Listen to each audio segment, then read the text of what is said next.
I have delayed long enough. It's now time to get to the sad news of the week, at least for me and Toddy, and that is the Browns beating the 49ers 19-17. 49ers got out to a 10-0 lead in this game, and then they were outscored 19-7 throughout the rest of the game. And the 49ers ultimately lose because rookie kicker Jake Moody, he misses a 41-yard field goal to end the game. And as I said in our group chat, I mean, the rookie choked, shit happens. But Toddy, from your perspective, what happened in this 49ers loss? Well, I was very extra amped up because of the pregame shenanigans that went down.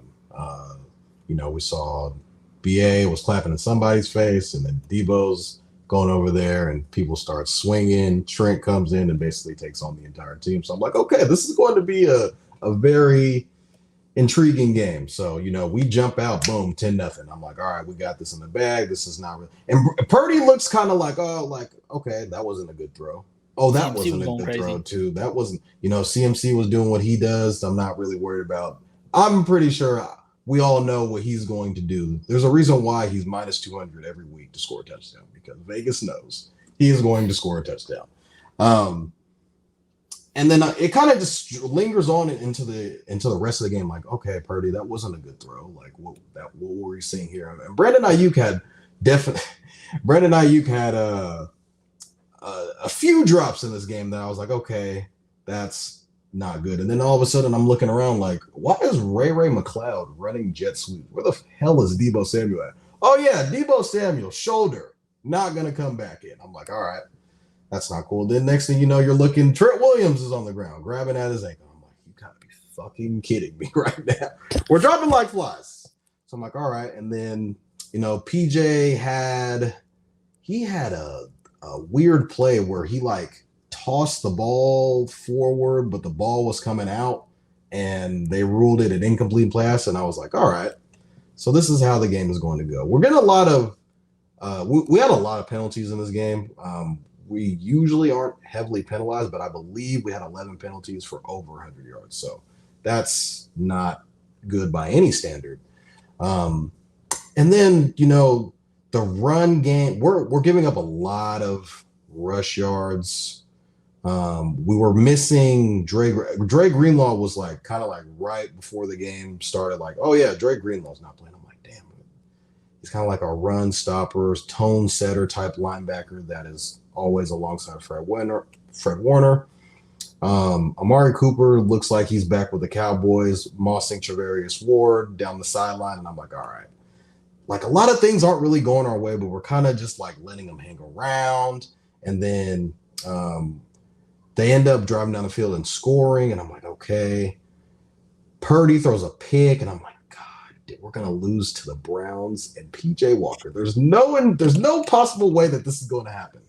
And so I'm like, all right, Purdy, this is, I kind of want to rewind back to Shaun Gibson play where it was, they called a necessary roughness on him when it was shoulder pad to chest.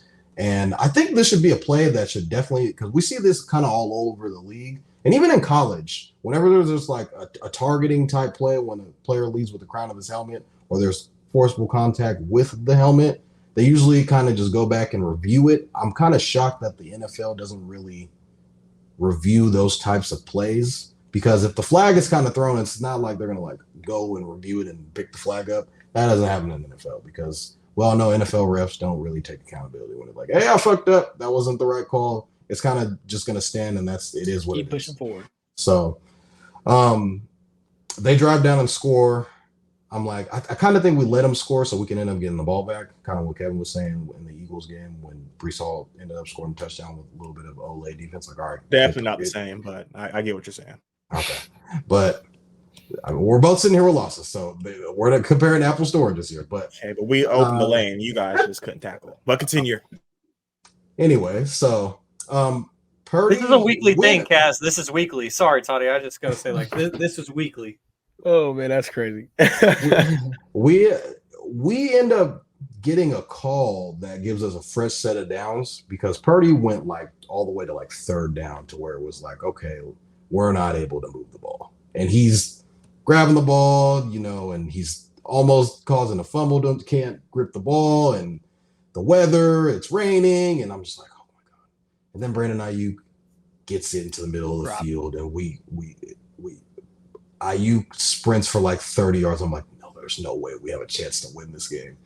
And then we kind of get a first down. I think Jaevon Jennings caught a first down, and that kind of set us up. It was like we had like 8 seconds left to where we could have ran another play, but then you're kind of just going back at just what's happened previously in football. If you go back to the Miami game when they ran a play when they could have just took a knee and the guy ends up fumbling, George takes the ball back, score a touchdown. You kind of just see those things in your head and you just don't want to take any chances. Boom, 41-yard field goal.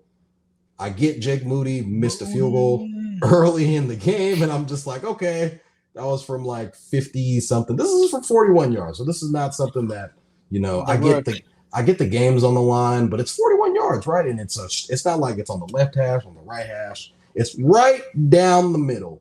He pushes it wide right. We lose. You see the reaction from all of the Cleveland Brown players. They're hugging each other, and they're like kind of shocked that he missed the field goal. But at the same time, I think us 49er fans in the back of our head were like, fuck, this is a rookie kicker. How confident are we that he's going to just drill this? This is not Robbie Gold back there where we just knew that the game was over. And I kind of just think that just going back to the entire game, we kind of let the Browns hang around with all the penalties that we had. We didn't really put our foot on their neck, and we kind of just let them hang around. They end up scoring. We turned the ball over, and we had some turnover, or we were able to generate turnovers as well. Like Fred Warner was able to catch an interception, Diamador Lenore. We didn't really put them when we needed to. And, this is the NFL. When you have, guys of that, I think the Browns have they did this when Myles Garrett had a quiet, good game. He wasn't really getting sacks or tackles for losses. He was kind of just affecting our scheme to where we were like, we have to account for this guy. But other guys were kind of getting pushed through. And I think this Browns defense, I've even said on previous podcasts before that this Browns defense is one of the top defenses in the league, and they have a very underrated secondary with Denzel Ward back there leading the charge. So Niners lost. We didn't play good. Had a chance to win at the end of the game. Brock Purdy did not play good. I'm already seeing that people are saying, Brock Purdy has looked like this, that, and the third without Deebo Samuel and all his guys.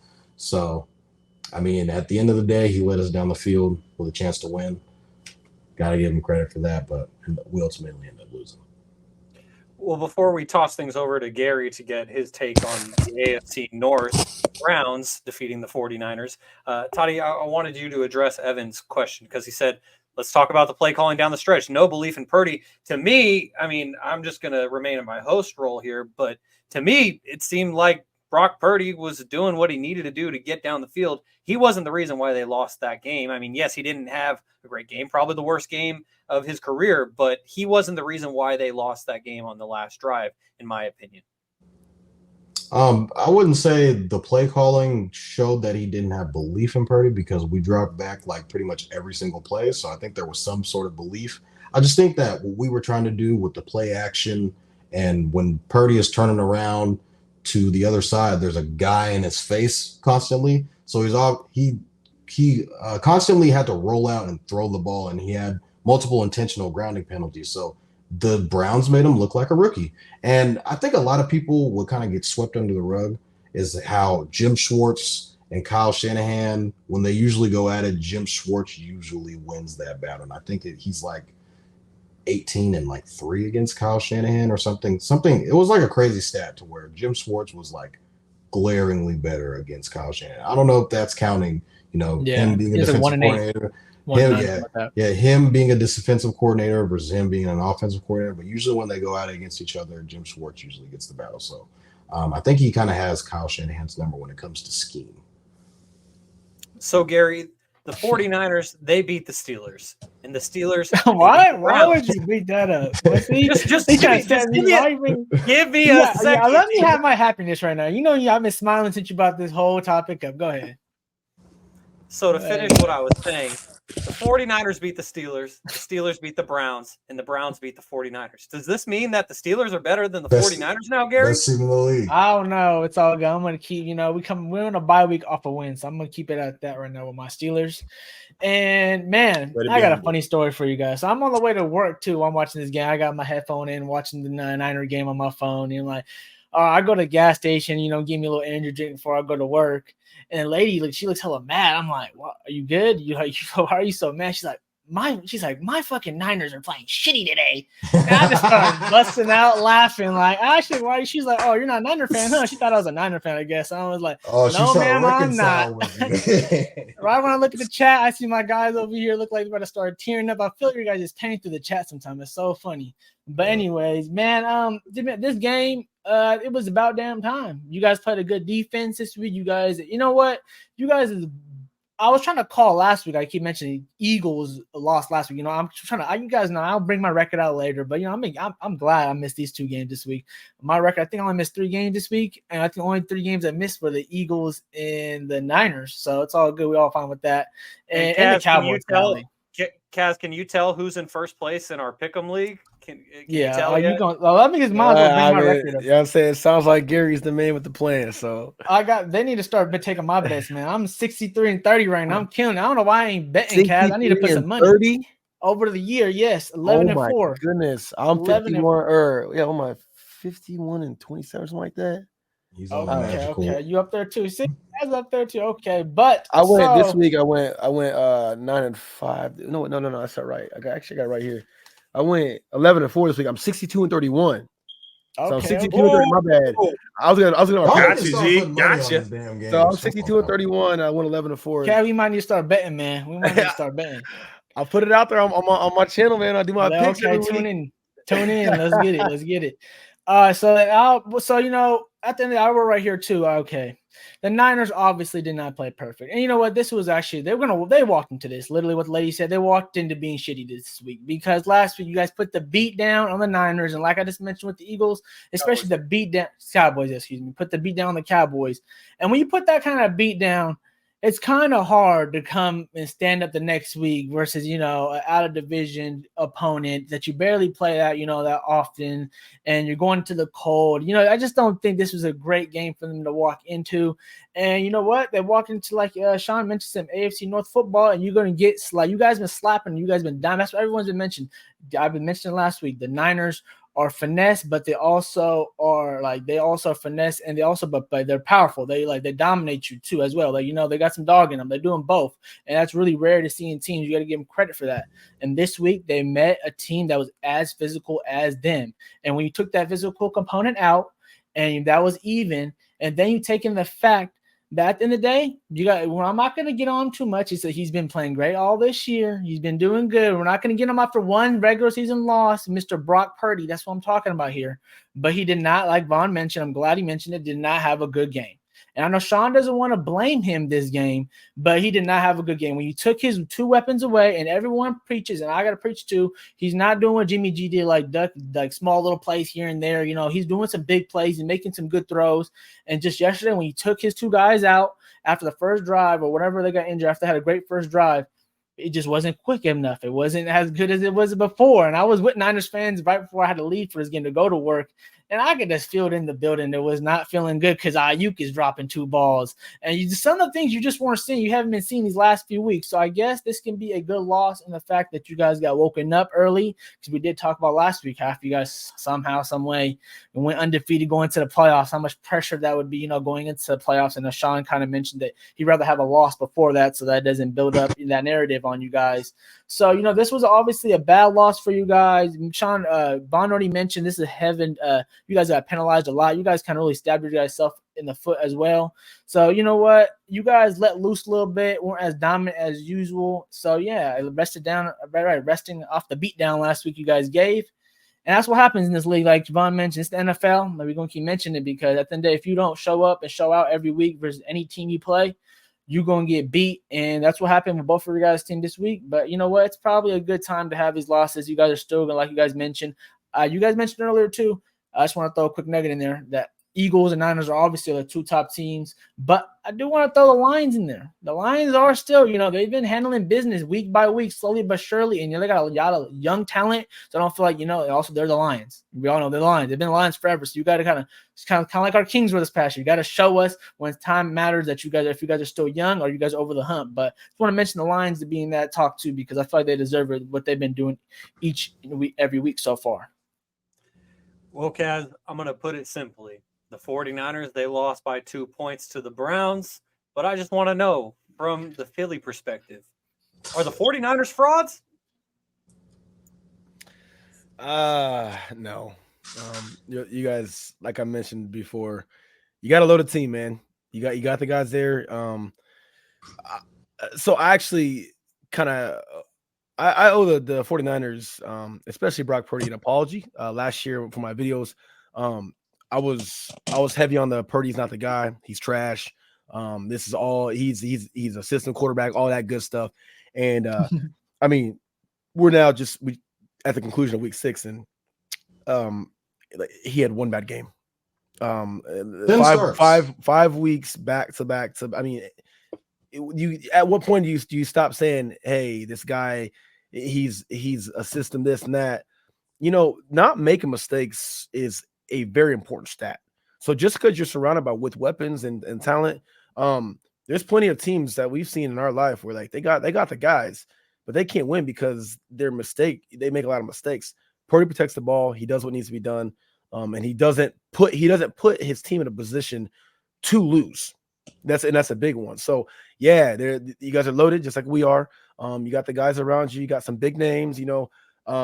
That's fine. And he's doing what needs to be done for his team to win. So I don't think the Niners are overrated at all. Just like I don't think that Philadelphia is overrated. I think we're rightfully rated. Like we are potentially the top 2 teams in the NFL. I mean, there's a lot of teams knocking on the door. If we're not top 2, we're top 3. You know what I'm saying? So they're not overrated, just like Philly is not overrated, my personal opinion. The Niners are nice. They're supposed to be nice. And you take away, let's talk about it. You take away that missed field goal, that's a win. That's 6-0. Doesn't matter how it comes. No team in the history of the NFL. I mean, the Philadelphia Eagles were close last year, but just have rolled teams by double digits for 17 weeks. That's not going to happen. You're going to have close games. And you had a very close game and unfortunately came up short against the best defense in the NFL. The Browns defense is crazy right now. And that's stat proven. They allow nothing to their opponents. So you guys came in and your rookie kicker missed a field goal, and you guys were just that close from being 6-0. So far from overrated. That's why I heard that much more. Purdy wasn't perfect on the 2-minute drill though. He did have the first 2 incomplete passes. Then he didn't get bailed out. It was the right call on the flag on the third one, but it was looking a little rough in the beginning of that 2-minute drill. And I was like, oh, that's what I was waiting for right here. 2-minute drill. He's already missing 2 incomplete passes, but he did take guys down the field after. So, and I appreciate the honesty, Kaz. And Kevin, your boy Manny, or our boy Manny, at this point, he really gives us a lot of great talking points. Oh, okay. So he's my boy. Because that's what you just said, yeah, that's your boy. Yeah, well, what I was getting to is that he gives us a lot of great talking points on every episode of Stats Over Politics, and here on episode 56, Manny presents another great one, and I wanted to get your thoughts on it, Kevin. As he said, hot take: Purdy played better than Hurts this week. No. Kevin, what's your response? God, no. So, Purdy played better than Hurts. So I'm gonna do some Shaun math. So A plus this. So that means PJ Walker is better than not only Brock Purdy but Jalen Hurts. That's what we're coming to, huh? PJ Walker sounds about right. Is the next big thing. So I guess Manny, he called me before the show. Told me he was gonna let me have it, and when he told me he was gonna let me have it, I wasn't expecting this. But Manny's gonna. He's just saying anything now. PJ Walker and Zach Wilson, the winners of the week. No, but let me just break down this Niner game, man. So all I heard from Toddy was shoulda, coulda, bad call, kicker. What about that number 1 defense? All that shit y'all was talking. 334 yards to the Cleveland Browns and PJ Walker. 17 points. I don't know. You guys talking about 19 points. Defense, this big defense giving up huge numbers. Gary, you remember when I did this last week and I saw the light at the end of the tunnel? What did I say? This offensive line has not played a good front. They play a good front. Purdy's on his back, looking up at the sky like, is this Hassan Reddick all over again? Oh, the Steelers. It had nothing to do for him. He had nothing to do out there. And I saw so many tweets of saying, damn, no more CMC takes the bubble screen for 65 yards. Touchdown, Brock Purdy. No more Deebo Samuel, quick slant over the middle for 75 yards. Brock Purdy. It's just Mr. Irrelevant. Look real pedestrian out there. I know Kaz, we got to come out here and not really speak shit on them, but I'm going to let it be known. We call a system quarterback because the things around him are good. What do you call a quarterback in a bad system? A bad system quarterback. So it's easy to be good when everything's all nice, sunshine, and rainbows. But when your running back goes down and Deebo goes down, and we have to rely on Brandon Ayuk, Mr. number one receiver on any other team in the NFL, shit comes to light. But everyone made really good topics. Everyone had really good things to say. But the things that we missed, Toddy mentioned it earlier. So I have a section on my notes called Toddy's Tweets. So Toddy tweeted, we can't win with the refs on the payroll. We need to start getting pictures on here. We need to start getting the He quoted the pregame scuffle and said, last time 6. He said, we're finna put up 50. And PJ Walker saw that and said, watch this.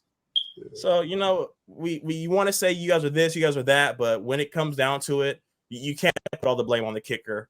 The kicker, all it does is kick. He doesn't play defense. He doesn't catch the ball. He doesn't block. All he does is kick. Last year when Ohio State lost to Georgia, Toddy said, I don't want to hear that. Maybe C.J. Stroud could have got him closer. Maybe he could have done this. So maybe Purdy could have done more. I'm just saying, man, Purdy could have done this. Purdy could have done that. Shaun said we had 8 seconds. Y'all could have got it closer for him. You saw him miss the first time. You said as a diehard Niner fan that we said in the back of our head, do we really think this is going to go in?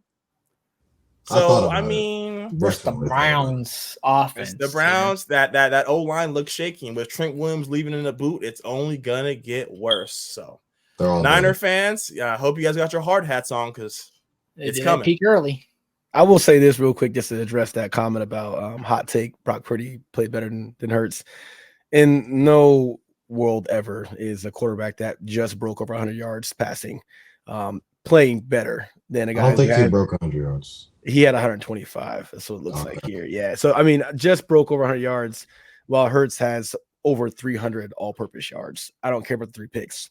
300 all-purpose yards, that I would take. Give me that all day over 125 yards and 1 interception and 1 touchdown. Yeah, I'm not the JV football game. You know, so I'm like, I mean, don't get me wrong. Like, listen, I'm not.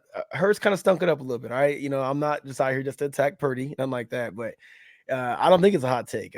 I'm gonna take Jalen's stat line over freezing cold take. Yeah, I'm gonna take the 3 ends, 1 touchdown, and to be honest, 320 some all-purpose yards all day.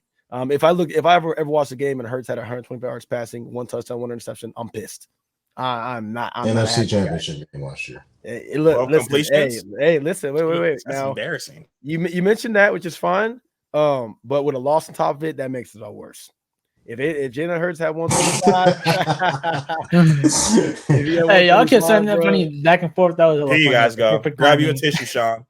Toddy, grab you one. Go ahead. Life comes at you fast. I was at that game, man, and let me tell you what, that was the craziest environment I've ever been a part of in my life. So you went to that game last year? Yeah, I went there last year. Yeah, it was wow. It was crazy. The energy was high. We was being told, you know, the Niners travel, they're gonna take over. I saw nothing but green.